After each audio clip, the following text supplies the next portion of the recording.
Assalamu alaikum. Кандайсыз бир суроом бар эле. Мурда тойлорго көп барып жүргөм. Азыр хиджапка кирдим. Кээде өтө бийлегим келип турат. Анан үйдө өзүм музыка коюп бийлеп алам. Эч нерсе болбойбу дейт.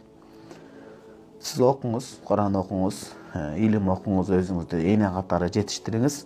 Анан турмушка чыкканда күйөөңүзгө бийлеп бересиз. Бирок анда дагы баягындай эмес. Азыр эми музыка уккан жакшы эмес. Музыка уккан жакшы эмес.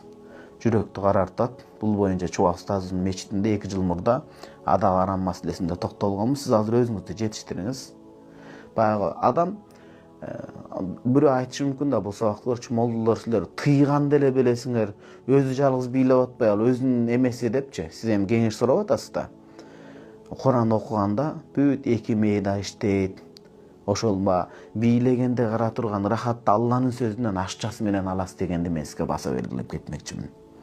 Анан буюрса өзүңүздү жетиштириңиз, Кудайым буюрса, жакшынакай күйөөңүздүн астында жакшы бийлеп, ошол учурда буюрса мокумдарыңыз канаат. Болбосо музыка намаздан да калтырат, жоолуктан да калтырат. Анан эртең хиджапка да карап тойго барып бийлеп кетишиңиз мүмкүн да, көндө матат болуп.